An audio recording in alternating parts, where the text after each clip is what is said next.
Exercise 4B question number 1 evaluate करना है value हमें, और पार्ट ए में गिवन है 17 पावर 0। तो अब हमें ये समझना है यहाँ पे कि अगर 17 का पावर 0 है तो क्या वैल्यू बन रही है। ये 17 बन रहे हैं या ये कुछ भी नहीं बन रहा, या फिर मतलब क्या। तो ये हम जाने, अगर ये 17 होता तो इसके पावर 0 नहीं लगे हुए होते, क्योंकि पावर 0 है तो मतलब 17 हमारे पास है ही नहीं, क्योंकि 17 का पावर 0 है यानी कि एक बार भी नहीं है। क्योंकि जब 17 लिखा हुआ होता है तो हमें पता होता है कि 17 एक बार है हमारे पास। जब स्क्वायर लगा हुआ होता है तो हमें पता है कि 17 इंटू 17 यानी कि 2 टाइम हमारे पास 17 है मल्टीप्लिकेशन में। तो यहाँ पे जब ये 17 0 है तो मतलब 17 हमारे पास एक बार भी नहीं है। तो अगर ये 17 एक बार भी नहीं है तो ये लिखा ही क्यों हुआ है। तो समझने की बात ये है कि ये लिखने का मकसद क्या है। तो ये सिर्फ इस वजह से है ताकि हम समझ पाए या हमसे कोई गलती हो जाए या हमें बुलाने के लिए ये ऐसा लिखा गया है या ऐसी वैल्यूज़ दी जाती हैं बुक में या क्वेश्चन पेपर है या कहीं पे भी। ये अगर ऐसी वैल्यू दी जाती है तो ये हमें सिर्फ और सिर्फ बुलाने के लिए दी जाती हैं। तो इस वजह से हमें ये समझना ज़रूरी है कि 17 पावर अगर 0 है तो उसका मतलब है ये 1 बनेगा। मतलब किसी भी चीज़ का पावर अगर 0 है तो फिर वो 1 बनता है। तो इसी तरह पार्ट बी में जो वैल्यू गिवन है हमारे पास -2 पावर 7 और पावर 0। तो सेम वही बात कि यहाँ पे कुछ भी नहीं है, मतलब ना -2 है हमारे पास क्योंकि 0 टाइम है, और ना ही 7 है हमारे पास। तो हमारे पास क्या है 1, क्योंकि अगर कुछ भी नहीं होता तो कुछ लिखा ही नहीं जाता। तो मतलब ये है कि 1 है, इस वजह से ये चीज़ लिखी हुई है। अब एक और पार्ट सी 4a पावर 0।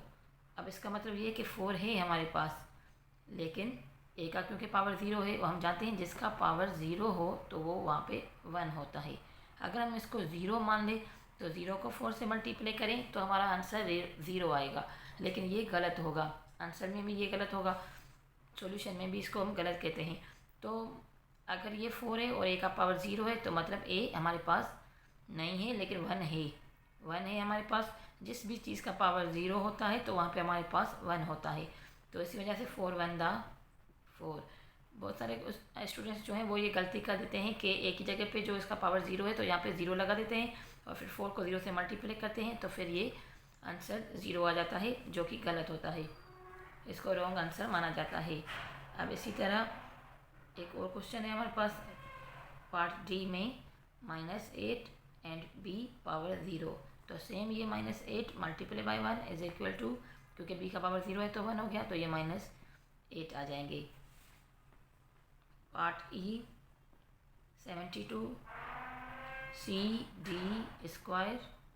डी स्क्वायर और पावर 0, क्योंकि पूरी वैल्यू का पावर 0 है तो इसका भी 0, इसका भी 0। और जो डी स्क्वायर है तो 2 को हम हमेशा पावर्स को आपस में मल्टीप्लाई करते हैं। अगर पावर के ऊपर पावर होता है तो हम पावर्स को मल्टीप्लाई करते हैं, तो 2 को 0 से मल्टीप्लाई करेंगे तो भी 0 ही आ जाएगा। मतलब इन सारी चीज़ों का पावर 0 है, तो इस वजह से ये वैल्यू हमारे लिए 1 के बराबर है। क्योंकि अगर 72 की जगह पे भी 1 लिखें और सी की जगह पे 1 या डी स्क्वायर की जगह पे भी 1, तो 1 इंटू 1 1 हो जाएगा। तो इस पूरी जो वैल्यू है उसकी वैल्यू 1 के बराबर है। पार्ट एफ 7 ई पावर क्यूब और ये 0। तो इस पूरी एक्सरसाइज में हमें सिर्फ ये बताया गया है कि ये जो चीज़ है ये मतलब पावर से अगर 0 में हो तो फिर ये कैसे सॉल्व होता है। तो यहाँ पे अब हम ये सेम लिखेंगे, और ई का पावर क्यूब है तो क्यूब को अगर हम 0 से मल्टीप्लाई करें तो 0 हो जाएगा ई का पावर। तो जिस चीज़ का पावर 0 होता है यानी कि ई का अगर पावर 0 होता है तो मतलब वो 1 के बराबर है। तो ये 7 1 दा 7 हो जाएगा इसका answer. Question number 2।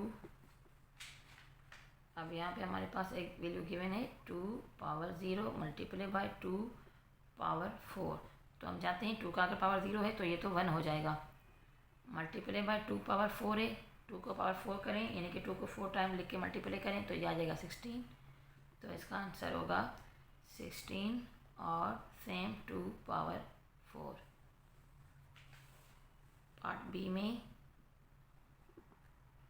7 square multiply by 7 power 0। तो 7 का अगर हम स्क्वायर करें एंड सॉरी आगे भी है डिवाइड बाय 7। तो 7 का अगर हम स्क्वायर करें तो ये हमारे पास हो जाएगा, सेम 7 का स्क्वायर रखें, यहाँ 49 कर दें, multiply by 1 and divide by 7। तो ये हो जाएगा 7 का अगर हम स्क्वायर करें तो ये 49 हो जाएगा, और इंटू 1 तो ये सेम 49 डिवाइड बाय 7 और 7। सो 7 इज़ द आंसर। इसी तरह पार्ट सी है 8 पावर 0 माइनस 8 का स्क्वायर। तो ये आ जाएगा 1 माइनस ये आ जाएगा 64 इज इक्वल टू, अब क्योंकि ये माइनस का 64 तो 1 माइनस हो जाएगा और ये 63 माइनस का आंसर रहेगा। Part D 6 power cube, sorry part D 6 power cube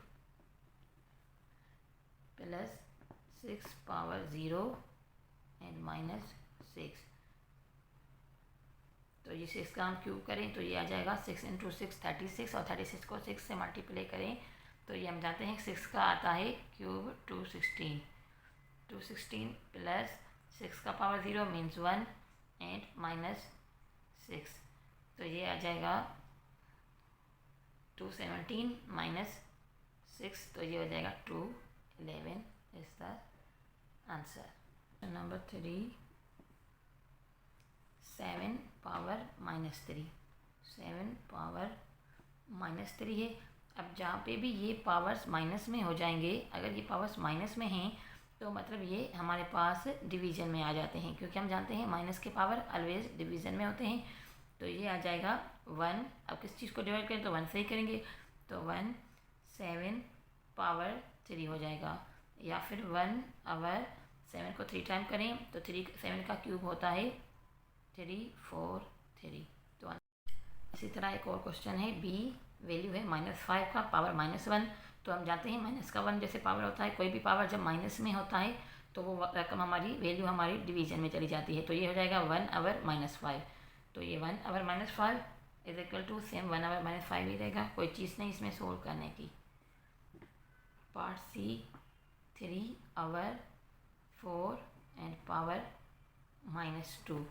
तो यहाँ पे हम इस वैल्यू को पूरी को रेसिप्रोकल के जरिए चेंज कर सकते हैं, क्योंकि हम जानते हैं फ्रैक्शन में जब भी कोई वैल्यू हमारे पास डिवीजन में होती है तो हम उस वैल्यू को अगर चेंज कर लें तो मल्टीप्लाई के थ्रू जैसे करते हैं हम फ्रैक्शन वाली चेंज को, तो ये वैल्यू हम यहाँ पे चेंज कर लेते हैं इस तरह से 4 अवर 3।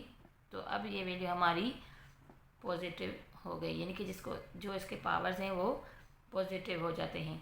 तो ये इस तरह से हो जाएगा 4 अवर 3, यहाँ पे 3 अवर 4 था लेकिन यहाँ पे हो गया 4 अवर 3, और ये माइनस का 2 है वो हमारा प्लस में आ गया। तो अगर हम इसको सोल्व करें तो ये आ जाएगा 16 अवर 9। पार्ट डी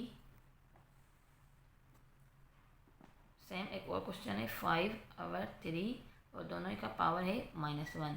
तो ये पावर प्लस में करने के लिए हमने सिर्फ क्या करना है 3 अवर 4 करना है, यानी कि रेसिप्रोकल्स, और जो पावर -1 था ये +1 हो गया, और 1 का जो पावर होता है वो हम नोट नहीं करवाते, तो ये सेम ही रहेगा 3 अवर 5 is the answer. Question number 4 same सारे क्वेश्चन है तकरीबन, सिर्फ पावर्स की हमें इंडाइसिस के सॉल्यूशंस हमें क्लियर करने हैं, डाउट क्लियर करने हैं। तो ये प्रैक्टिस के लिए ज़्यादा क्वेश्चंस दिए गए हैं। 7 square and power -2 divide by 7 power -4। अब हम जानते हैं कि ये जो है पावर्स आपस में पहले मल्टीप्लाई होते हैं, तो ये हो जाएगा 7 2 एंड -2 यानी कि -4 डिवाइड बाय भी 7 -4। तो अगर हम इसको देखें तो ये आ जाएंगे 7 सेम रहेंगे एंड -4, तो फिर से ये अंदर भी इसका, क्योंकि ये डिवीज़न में है तो ये 7 -4 जो इसका पावर है उसके बाद डिवीज़न वाली वैल्यू माइनस की आती है, 4 वहाँ पे माइनस होते हैं पावर्स, तो ये सेम रहेगा 7 एंड ये -4 इसमें यहाँ पे इस तरह रहेगा। तो ये हो जाएगा 7 -4 एंड ये +4, ये माइनस माइनस प्लस +4, तो ये आपस में ख़त्म हो जाएंगे। 7 पावर 0 आ जाएगा, यानी कि 1, क्योंकि हम जानते हैं जहाँ पे पावर 0 होते हैं तो वहाँ पे वैल्यू जो होती है वो 1 रह जाती है। इसी क्वेश्चन का पार्ट बी है 5 पावर 0 -5 पावर -2, तो ये तो यहाँ पे हो जाएगा 1, 5 का पावर 0 है तो ये हो जाएगा 1, माइनस क्योंकि यहाँ पे पावर माइनस में है तो ये आ जाएगा 1/5 एंड स्क्वायर, यानी कि 1 - 1/25। अगर एलसीएम मेथड से हम सोल्व करें तो ये हो जाएगा एलसीएम दोनों का 25, और ये हो जाएगा 25 - 1 = 24 डिवाइड बाय 25। 25 का 1 टाइम किया तो ये 25 हो जाएगा मल्टीप्लाई में, और यहाँ पे ये 1 हो जाएगा, जैसे हम एलसीएम मेथड के जरिए प्लस माइनस के फ्रैक्शन सोल्व करते हैं। अच्छा, पार्ट सी में है 2 पावर 15 और उसके ऊपर से 0 प्लस 3/5 और -1, तो यहाँ पे 2 का पावर 15 है, लेकिन 15 को अगर हम 0 से मल्टीप्लाई करें तो ये 0 हो जाएगा, यानी कि 2 का पावर 0, और 2 का पावर 0 मीन्स 1, क्योंकि जिस भी चीज़ का पावर 0 होता है तो वो वैल्यू 1 बनती है। प्लस अब यहाँ पे हमारे पास 3/5 है, लेकिन पावर क्यों माइनस में है तो हम इसको चेंज कर लेंगे 5/3, तो ये पावर अब हमारा प्लस में हो गया, और क्योंकि ये 1 है तो इसको नोट करने की यहाँ पे ज़रूरत नहीं है। सेम वे इन दोनों का एलसीएम लेंगे तो ये 3 आ जाएगा, 3 को 1 से तो ये 3 टाइम और ये 1 टाइम, तो 3 + 5 = 8/3। Part D 3/4 power -2 multiply by 3 square multiply by 2015 power 0, तो ये तो चेंज हो जाएगा क्योंकि माइनस का पावर है, तो ये आ जाएगा 4/3 एंड स्क्वायर जो है वो 2 जो है वो प्लस के हो जाएंगे। 4 को ऊपर करके 3 को नीचे लिख के इस पावर को हम प्लस में कर देंगे। मल्टीप्लाई बाय 3 स्क्वायर यानी कि 9 एंड मल्टीप्लाई बाय 2015 का मतलब 0 पावर है, तो मतलब ये वैल्यू बनेगी हमारी 1, चाहे कितनी भी बड़ी वैल्यू क्यों ना हो, जिसका पावर 0 होता है तो वो वैल्यू 1 बनती है अकॉर्डिंग टू रूल। तो ये हो जाएगा 16, 4 4 ये हो जाएगा 16, ये 9 मल्टीप्लाई बाय 9 1 9, सो 9 दोनों आपस में सोल्व हो जाएंगे और हमारा आंसर आ जाएगा 16। Thanks for watching, please subscribe my channel and keep watching.